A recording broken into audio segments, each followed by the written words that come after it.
Hallelujah. Blessed B the name of Jesus. ഒരിക്കൽ കൂടി കർത്താവായ യേശുവിൻ്റെ നാമത്തിൽ നിങ്ങളെ സ്വാഗതം ചെയ്യുകയാണ്. നമ്മൾ വളരെ പ്രധാനപ്പെട്ട ആത്മീയ രഹസ്യങ്ങൾ കണ്ടുകൊണ്ടിരിക്കുകയാണ്.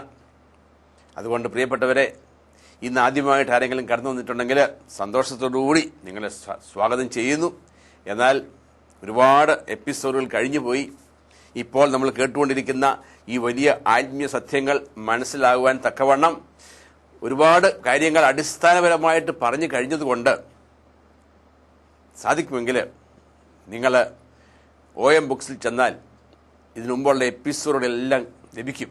അതൊക്കെ ഒന്ന് കേട്ടിട്ട് ഇത് കേൾക്കുകയാണെങ്കിൽ നിങ്ങൾക്ക് വളരെയധികം ആത്മീയമായ അനുഗ്രഹങ്ങൾ കിട്ടും. covenantpeople.org എന്ന വെബ്സൈറ്റിൽ ചെന്നാൽ ഈ പ്രോഗ്രാം കാണാവുന്നത് തന്നെയല്ല, അത് ഡൗൺലോഡ് ചെയ്ത് നിങ്ങൾക്ക് എപ്പോഴൊക്കെ വേണമെങ്കിലും കാണാൻ സാധിക്കുന്നതാണ്. അതുകൊണ്ട് ദയവായിട്ട് കർത്താവ് തരുന്ന ഈ അവസരങ്ങൾ ഉപയോഗിച്ച് ഇതിന് പുറകോട്ടുള്ള ആ എപ്പിസോഡുകൾ കേൾക്കണമെന്ന് ഞാൻ പ്രാർത്ഥിക്കുകയാണ്, യാചിക്കുകയാണ്. എങ്കിൽ മാത്രമേ ഇത് മനസ്സിലാകത്തുള്ളൂ. അല്ലാതെ പെട്ടെന്ന് നമ്മൾ കടന്നു വരുമ്പോൾ ഇതൊക്കെ വിഡ്ഢിത്തമാണെന്ന് തോന്നാൻ ഒരു ചാൻസ് ഉണ്ട്. അങ്ങനെ ഒരവസരം ഉണ്ടാകാതിരിക്കട്ടെ.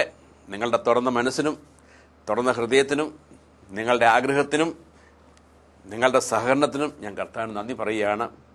നമ്മൾ കഴിഞ്ഞ എപ്പിസോഡ് വരെ കേട്ടത്, ഈ ലോകത്ത് ജീവിക്കുന്ന മനുഷ്യരിൽ വചനം പറയുന്നതനുസരിച്ച് അനുസരണക്കേടിൻ്റെ മക്കളിൽ പ്രവർത്തിക്കുന്ന ഒരു അന്തരീക്ഷ ശക്തിയുണ്ട്. ഈ അനുസരണക്കേടെന്ന് ദൈവം പറയുന്നത് ദൈവത്തോടുള്ള അനുസരണക്കേടാണ്.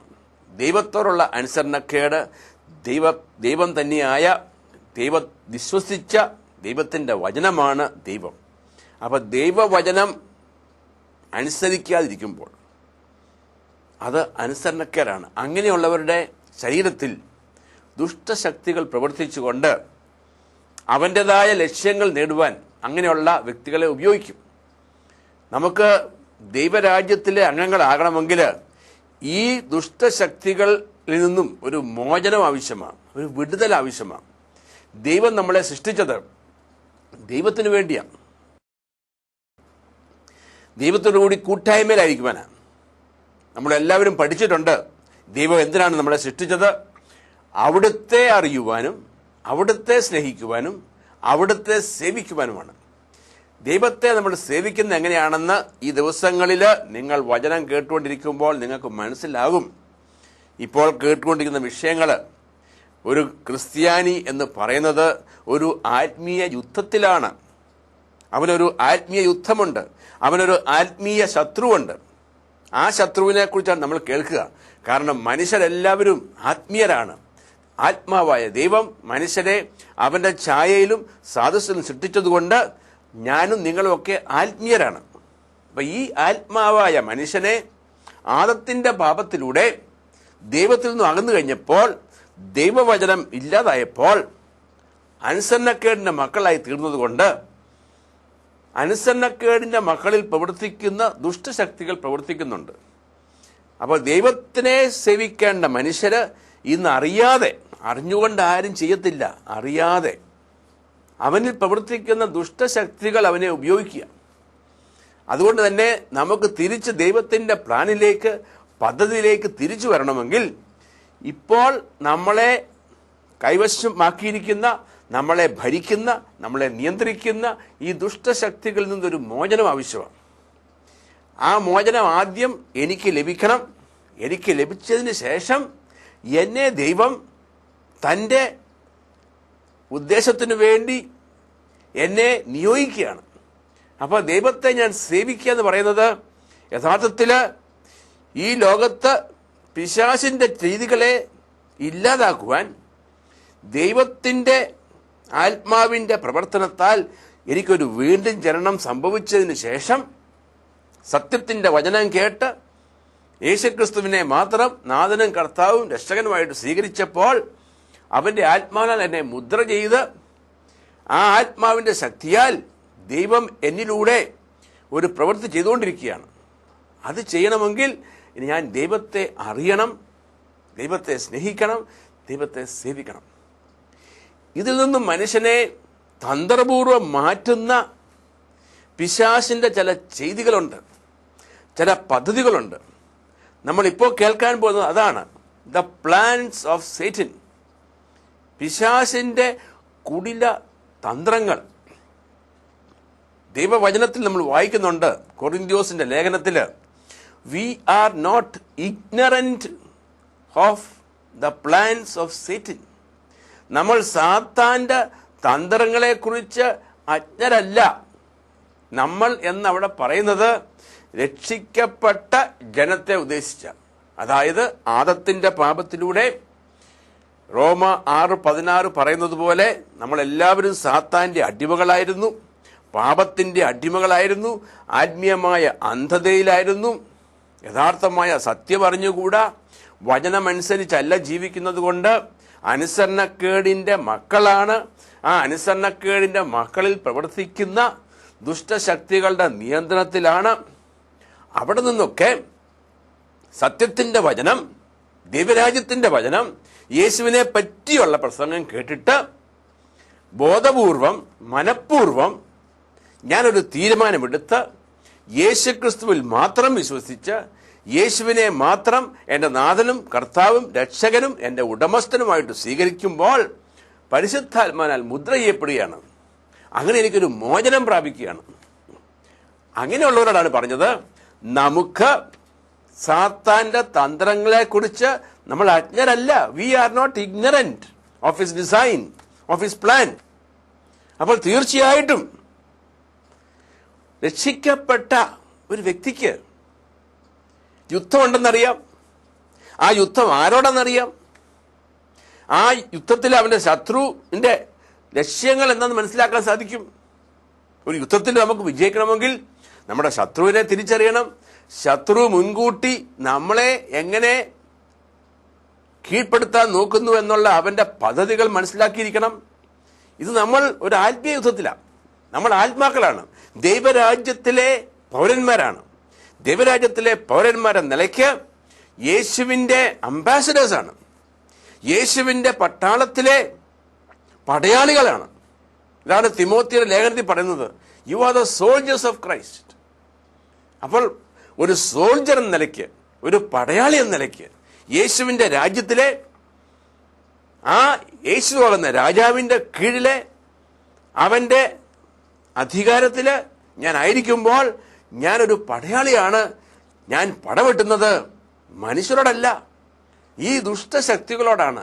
അപ്പോൾ അങ്ങനെ ഞാൻ പടവെട്ടണമെങ്കിൽ ആദ്യം ഞാൻ അറിഞ്ഞിരിക്കണം എൻ്റെ ശത്രുവിൻ്റെ പദ്ധതി എന്താണെന്ന്, അവൻ്റെ പ്ലാൻ എന്താണ്, അവൻ്റെ ഉദ്ദേശം എന്താണ്. രണ്ടാമത് ഞാൻ മനസ്സിലാക്കിയിരിക്കണം, എനിക്ക് പടവെട്ടുവാനായിട്ട് എന്നെ ഈ പട്ടാളത്തിൽ ചേർത്ത എൻ്റെ ക്യാപ്റ്റനായ യേശുക്രിസ്തു എനിക്ക് നൽകിയിരിക്കുന്ന ആത്മീയ ആയുധങ്ങൾ എന്താണ്. ആ ആയുധങ്ങൾ എന്താണെന്ന് അറിഞ്ഞാൽ പോരാ, ആ ആയുധങ്ങൾ ഉപയോഗിക്കാൻ ഞാൻ പഠിച്ചിരിക്കണം, അത് ഞാൻ ഉപയോഗിക്കണം. ഇങ്ങനെയൊക്കെ ചെയ്യുമ്പോഴാണ് ഞാൻ ആകുന്ന ദൈവരാജ്യത്തിലെ ഒരു പടയാളി പൈശാചികമായ ശക്തികളോട് യുദ്ധം ചെയ്യുന്നത്. അനേകം ആത്മാക്കളെ ബന്ധനസ്ഥരാക്കി വെച്ചിരിക്കുന്ന മനുഷ്യരുടെ ഉള്ളിലെ ഈ ദുഷ്ടശക്തികളോട് ഞാൻ പോരാടുകയാണ്. ഞാൻ മനുഷ്യരോടല്ല പോരാടുക. ഇപ്പോൾ ഞാൻ ടെലിവിഷനിലൂടെ പ്രസംഗിക്കുമ്പോൾ എന്നെ കണ്ടുകൊണ്ടിരിക്കുന്നവര് രക്ഷിക്കപ്പെട്ടവരായിരിക്കാം. എനിക്ക് നിങ്ങളെ കണ്ടുകൂടല്ലോ, രക്ഷിക്കപ്പെട്ടവരായിരിക്കാം. ഒരു പക്ഷേ ഈ രക്ഷയെക്കുറിച്ചൊന്നും കേട്ടിട്ടില്ലായിരിക്കാം, ഈ സത്യങ്ങളൊന്നും അറിഞ്ഞുകൂടായിരിക്കാം. ഞാൻ സത്യത്തിൽ സംസാരിക്കുന്നത് നിങ്ങളോടല്ല, വചനപ്രകാരം ഞാൻ നിങ്ങളോടല്ല സംസാരിക്കുന്നത്.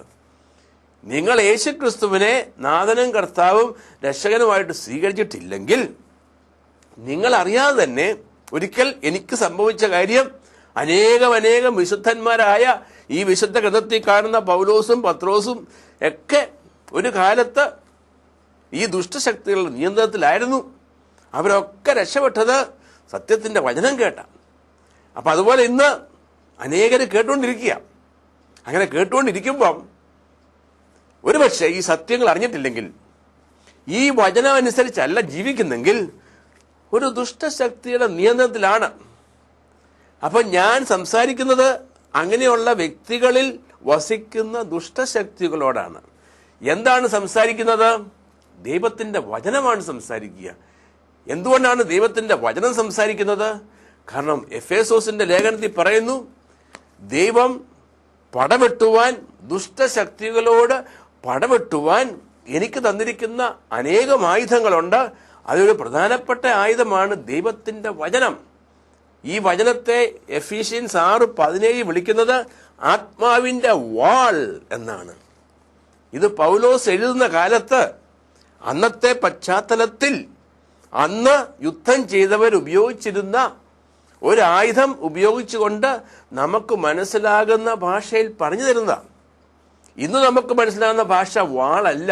ഇന്ന് ആറ്റം ബോംബും വലിയ വലിയ കാനൻ ഗൺസും ഇതൊക്കെയാണ് നമുക്ക് മനസ്സിലാകുന്നത്. അന്ന് തോക്കില്ല, കാനൻ ഗണ്ണില്ല, ആറ്റം ബോംബില്ല, ന്യൂക്ലിയർ വെപ്പൺസ് ഇല്ല. അന്നുള്ളത് വാളായതുകൊണ്ട് അന്ന് ആ ഒരു പദം ഉപയോഗിച്ച് പറയുകയാണ്, ദൈവത്തിൻ്റെ വചനം ആത്മാവിൻ്റെ വാളാണ് എന്ന് പറഞ്ഞാൽ ഇത് ശത്രുവിനെ കൊല്ലുവാൻ, ശത്രുവിനോട് പോരാടുവാൻ, അവനെ പരാജയപ്പെടുത്തുവാനുള്ള ദൈവം തന്നിരിക്കുന്ന ഒരു ആയുധമാണ്. ഇത് ഉപയോഗിക്കാൻ പറ്റുന്നവര് രക്ഷിക്കപ്പെട്ട്, എൻ്റെ ഉള്ളിൽ ഒരു കാലത്ത് ഇതുപോലത്തെ ദുഷ്ടശക്തികൾ പ്രവർത്തിച്ച് യഥാർത്ഥ സത്യം അറിയാതെ എന്നെ അന്ധതയിൽ കൊണ്ട് നടന്നു. 2 കൊറിന്ത്യൻസിന്റെ 4-ാം അധ്യായത്തില് 3-ാമത്തെ വാക്യത്തിൽ പറയുന്നു, ഞങ്ങൾ നിങ്ങളോട് പ്രസംഗിക്കുന്ന ഈ വചനങ്ങൾ നിങ്ങൾക്ക് മനസ്സിലാകുന്നില്ലെങ്കിൽ അത് നാശത്തിലേക്ക് പോകുന്നവർക്കാണ്. കാരണം ഈ ലോകത്തിന്റെ ദേവനായ പിശാച് അങ്ങനെയുള്ളവരുടെ മനസ്സിനെ അന്ധമാക്കിയിരിക്കുന്നു. തന്നിമിത്തം യേശുക്രിസ്തുവിന്റെ സുവിശേഷത്തിന്റെ പ്രകാശം അവർക്ക് ലഭിക്കുന്നില്ല. അപ്പോൾ പിശാച് കോടാനുകോടി ജനങ്ങളെ നാശത്തിലേക്ക് കൊണ്ടുകൊണ്ടിരിക്കുക. നാശമെന്ന് പറയുന്നത് നിത്യമായ നാശത്തിലേക്ക്. ഈ ഭൂമിയിൽ വെച്ച് തന്നെ ദൈവം നമ്മളിൽ നിന്നും നമുക്ക് നൽകിയിരിക്കുന്ന യഥാർത്ഥമായ സന്തോഷവും സമാധാനവും ഐശ്വര്യവും അനുഗ്രഹവും എല്ലാം നമ്മൾ അനുഭവിക്കുന്നത് അങ്ങനെയാണെന്ന് നമുക്ക് തോന്നുന്നെങ്കിൽ യഥാർത്ഥത്തിലുള്ളത് നമ്മൾ കണ്ടിട്ടില്ല. നമ്മളിവിടെ ദുരിതങ്ങൾ അനുഭവിക്കുക. അതിൻ്റെ എല്ലാം കാരണം ഈ ദുഷ്ടശക്തികളാണ്. ഇനി നമ്മൾ ഒരു കാലത്ത് ശരീരത്തിൽ മരിക്കുമ്പോൾ നിത്യമായ നാശത്തിലേക്ക് നമ്മളെ കൊണ്ടുപോകാൻ വേണ്ടിയിട്ട് ഈ സത്യം അറിയാതിരിക്കാൻ വേണ്ടി അവനൊരു ആത്മീയ മൂടുപടം ഇട്ടിരിക്കുകയാണ്. ആ മൂടുപടം നീക്കണമെങ്കിൽ ഒരു ക്രിസ്തു ശിഷ്യൻ രക്ഷിക്കപ്പെട്ട, അതായത് അവനും ഒരു കാലത്തൊരു മൂടുപടം ഉണ്ടായിരുന്നു. എന്നാൽ സത്യത്തിന്റെ വചനം കേട്ടപ്പോൾ, യേശുക്രിസ്തുവിന് തന്റെ ജീവിതം സ്വന്തമായിട്ട് തുറന്നു കൊടുത്തപ്പോൾ, യേശുക്രിസ്തുവിലേക്ക് തിരിഞ്ഞപ്പോൾ ആ മൂടുപടം നീക്കപ്പെട്ടു. ഈ ദുഷ്ടശക്തികളിൽ നിന്നും മോചനം പ്രാപിച്ചു. അങ്ങനെയുള്ള ഒരു ക്രിസ്തു ശിഷ്യനിലൂടെ ദൈവത്തിന്റെ വചനമാകുന്ന ഈ ആത്മാവിന്റെ വാളെടുത്ത് കേൾവിക്കാരിലേക്ക് സംസാരിക്കുമ്പോൾ അവരറിയാതെ അവരിൽ വസിക്കുന്ന ഈ ദുഷ്ടശക്തികൾ വിട്ടുപോകും. അങ്ങനെ പോയി കഴിയുമ്പോഴേ നമുക്ക് സ്വാതന്ത്ര്യം ലഭിക്കത്തുള്ളൂ. ആ സ്വാതന്ത്ര്യം ലഭിക്കും തോറും യഥാർത്ഥമായ ദൈവിക രഹസ്യങ്ങൾ നമുക്ക് വെളിപ്പെട്ടുകൊണ്ടിരിക്കുകയാണ്. ഇത് സംഭവിക്കുന്നില്ലെങ്കിൽ നമ്മളെ അന്ധതയിൽ നിന്നും അന്ധതയിലേക്ക് നയിച്ചുകൊണ്ടിരിക്കും. It is a progressive blindness that is happening in the human race. അത് പ്രത്യേകിച്ച് നമ്മൾ കാണുന്ന പോലെ കാണപ്പെടുന്ന, അറിയപ്പെടുന്ന വ്യഭിചാരവും കൊലപാതകവും മോഷണവും ഉള്ള പാപങ്ങൾ ചെയ്യുന്നവരിലല്ല. ഈ പ്രോഗ്രസീവ് ബ്ലൈൻഡ്നെസ് വരുന്നത് ദൈവവചനത്തിന് വിരുദ്ധമായ രീതിയിലുള്ള ആത്മീയമായ ഭക്തി പ്രകടനങ്ങള്, ചില പ്രാർത്ഥനകള്, ചില ഭക്തികള്, ചില വ്യക്തികളോടുള്ള ഭക്തിയും ആചാരവും അനുഷ്ഠാനവും പാരമ്പര്യവും, ഇതൊക്കെ പിശാച് ഉപയോഗിച്ച് മനുഷ്യനെ അന്ധമാക്കിയിരിക്കുകയാണ്. അവരെക്കുറിച്ചാണ് കൊരിന്ത്യസിന്റെ ലേഖനത്തിൽ പറയുന്നത്, ഞങ്ങൾ നിങ്ങളോട് സംസാരിക്കുന്ന ഈ വചനങ്ങൾ നിങ്ങൾക്ക് മനസ്സിലാകുന്നില്ലെങ്കിൽ അത് നിങ്ങൾ നാശത്തിലേക്ക് പോകുന്നതിൻ്റെ ലക്ഷണമാണ്.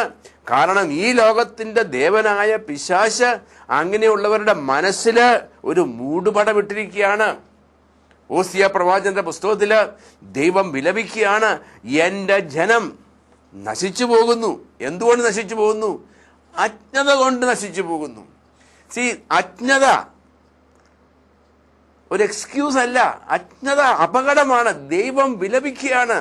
ദൈവം പറയുകയാണ്, എൻ്റെ ജനം ഈ സത്യത്തിൻ്റെ അറിവില്ലായ്മ കൊണ്ട്, വചനമാകുന്ന സത്യം അറിവില്ലാത്തത് കൊണ്ട്, അവർ അജ്ഞരായതുകൊണ്ട് അവർ നശിച്ചു പോവുകയാണ്. റോമൻസിന്റെ 10-ാം അധ്യായത്തില് പൗലോസ് പറയുന്നത്, രക്ഷിക്കപ്പെട്ട പൗലോസ് അവന്റെ ജനത്തെക്കുറിച്ച് പറയുന്നത്, എനിക്ക് എൻ്റെ ജനത്തെക്കുറിച്ച് ഒരു സാക്ഷ്യമുണ്ട്. അത് അവർ ദൈവത്തിനു വേണ്ടി തീഷ്ണതയുള്ളവരാണെന്ന് എനിക്കറിയാം. കാരണം ഞാനും ഒരു കാലത്ത് അവരെ പോലെ തീഷ്ണതയുള്ളവനായിരുന്നു. അവർക്ക് ഉള്ള അപകടം എന്താണെന്ന് ചോദിച്ചാൽ, ദൈവനീതിയെക്കുറിച്ച് അജ്ഞരായതുകൊണ്ട്. ദൈവസന്നിധിയിൽ ഒരു വ്യക്തി എപ്രകാരമാണ് നീതീകരിക്കപ്പെടുന്നത്, ദൈവസന്നിധിയിലേക്ക് ഒരു വ്യക്തിക്ക് എങ്ങനെയാണ് കടന്നു ചെല്ലാൻ സാധിക്കുന്നത് എന്നുള്ള അറിവില്ലായ്മ കൊണ്ട് പൗലോസ് പറയാണ്, അവന്റെ ജനമായിരുന്ന യഹൂദർ നശിച്ചു പോവുകയാണ്. അവർക്ക് തിന്മ ചെയ്യുന്നത് കൊണ്ടല്ല, അവർക്ക് ദൈവത്തെക്കുറിച്ച് തീഷ്ണതയുണ്ട്. എന്നാൽ ആ തീഷ്ണത ശരിയായ അറിവിന്റെ അടിസ്ഥാനത്തിലല്ലെന്നേ ഉള്ളൂ. യഥാർത്ഥമായ നീതി, ദൈവനീതിയെക്കുറിച്ച് അജ്ഞരായതുകൊണ്ട് അവർ തന്നെത്താനെ അവർ തന്നെ നീതി സ്ഥാപിക്കാൻ നോക്കുന്നത് കൊണ്ടാണ് അവർ നശിച്ചു പോകുന്നത്. ഇന്ന് പിശാച് ചെയ്യുന്ന ഒരു വലിയ പ്രവൃത്തി അതാണ് പ്രിയപ്പെട്ടവരെ. നല്ല മനുഷ്യരില്, the people are so good, so sincere, നല്ല മനുഷ്യര്. പക്ഷേ ഈ നല്ല മനുഷ്യരോട് പറയുമ്പോൾ അവർക്ക് ദേഷ്യം വരിക, അവർക്ക് ഇറിറ്റേഷൻ വരിക, അവർക്കതൊന്നും വിശ്വസിക്കാൻ പറ്റുന്നില്ല.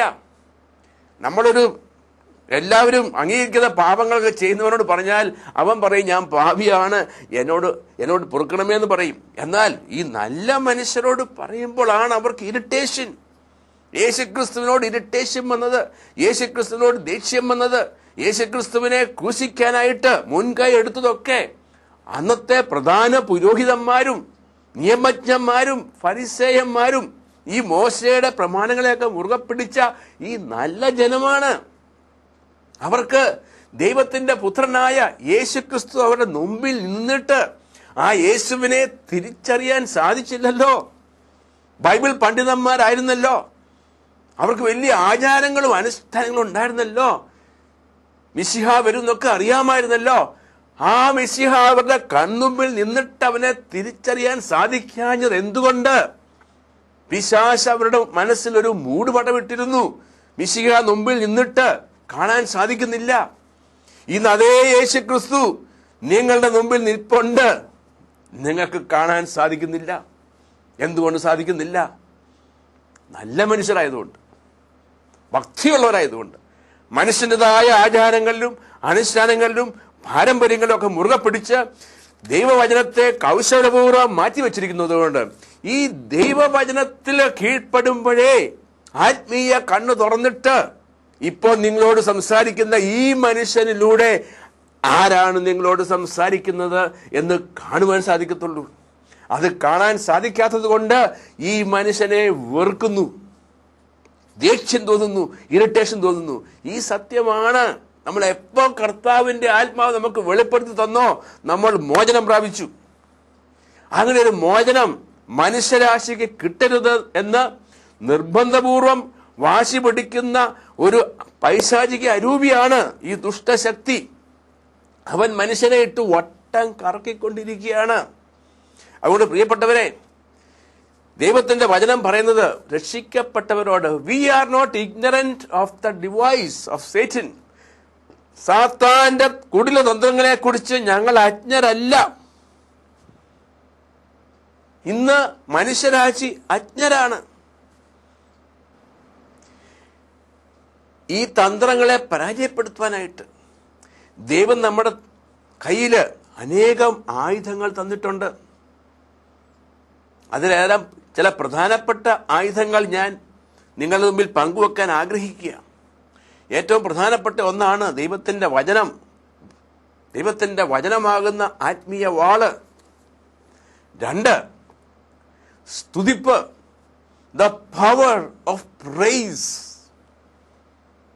3, യേശുവിൻ്റെ തിരുരക്തത്തിൻ്റെ ശക്തി, the power in the precious blood of Jesus. ഇത് മനുഷ്യനിൽ നിന്നും മറയ്ക്കപ്പെട്ടിരിക്കുക.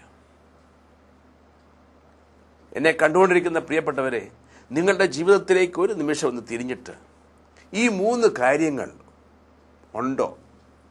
1, ദൈവത്തിൻ്റെ വചനം നിങ്ങളുടെ ജീവിതത്തിന് എന്ത് സ്ഥാനമുണ്ട്? ഇത് നിങ്ങളുടെ ജീവന്റെ ജീവനാണോ?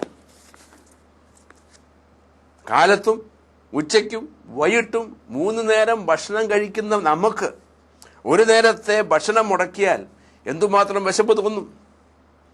യഥാർത്ഥ ആത്മീയ മനുഷ്യന്റെ ഭക്ഷണമാണിത്. അവനിത് ഒരു ദിവസം ഇത് വായിച്ച് ഇതിൻ്റെ അകത്തെ രഹസ്യങ്ങൾ വെളിപ്പെടുത്തി കിട്ടുന്നില്ലെങ്കിൽ അന്നത്തെ ദിവസം എന്തോ കുറവ് തോന്നണം. അത് തോന്നുന്നില്ല. ദിവസങ്ങളും മാസങ്ങളും വർഷങ്ങളും ഇത് കാണാതെ ഇതിനെ മാറ്റി നിർത്തിയിരിക്കുന്നെങ്കിൽ യഥാർത്ഥ ആത്മീയ മനുഷ്യൻ മരിച്ചു കിടക്കുകയാണ്. അവൻ പിശാചിന്റെ കയ്യിൽ ബന്ധനസ്ഥനാണ്. പ്രൈസിംഗ് ദ ലോർഡ്, സ്തുതിപ്പ് പ്രാർത്ഥനയുടെ ഒരു മനോഹരമായ ഭാഗമാണ്. എന്താണ് പ്രാർത്ഥന? പ്രാർത്ഥിക്കുക എന്ന് പറയുന്നതും പ്രാർത്ഥന ചൊല്ലുക എന്ന് പറയുന്നതും വ്യത്യാസമുണ്ട്. പ്രാർത്ഥന ചൊല്ലുവാൻ തത്തയെ ട്രെയിൻ ചെയ്ത തത്തകൾ പ്രാർത്ഥന ചൊല്ലും. തത്തകൾ പ്രാർത്ഥന ചൊല്ലും. തത്ത സംസാരിക്കുമല്ലോ.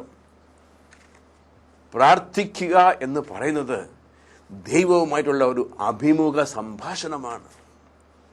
അങ്ങനെ ഒരു അഭിമുഖ സംഭാഷണം നടക്കണമെങ്കിൽ ആദ്യം ആ ദൈവവുമായിട്ട് ഞാനൊരു വ്യക്തിപരമായ ബന്ധം സ്ഥാപിച്ചിരിക്കണം. അതുകൊണ്ട് പ്രാർത്ഥന തന്നെ അതിൻ്റെ അടിസ്ഥാനം വ്യക്തിപരമായ സ്നേഹബന്ധമാണ് ദൈവവുമായിട്ട്. അത് സ്ഥാപിക്കാത്ത മനുഷ്യന് അങ്ങോട്ട് ലിസ്റ്റുകൾ ഇങ്ങനെ കൊടുത്തുകൊണ്ടിരിക്കും, പ്രാർത്ഥന ചൊല്ലിക്കൊണ്ടിരിക്കും. അത് പ്രാർത്ഥിക്കുന്നതല്ല, അത് പ്രാർത്ഥന ചൊല്ലുകയാണ്. ആ പ്രാർത്ഥന കൊണ്ട് യാതൊരു പ്രയോജനവുമില്ല. 3-ാമത്തെ കാര്യം, യേശുവിൻ്റെ കാൽവരി മലയിലെ ആ ബലിയെക്കുറിച്ചുള്ള ആഴമേറിയ ആത്മീയമായ ഒരു കാഴ്ചപ്പാട്. ആ ബലി മനുഷ്യരാശിക്ക് എന്തു നേടിത്തന്നു? അത് എനിക്ക് ഓരോരുത്തരും ചിന്തിക്കുക, എനിക്ക് വ്യക്തിപരമായിട്ട് എന്തു നേടിത്തന്നു?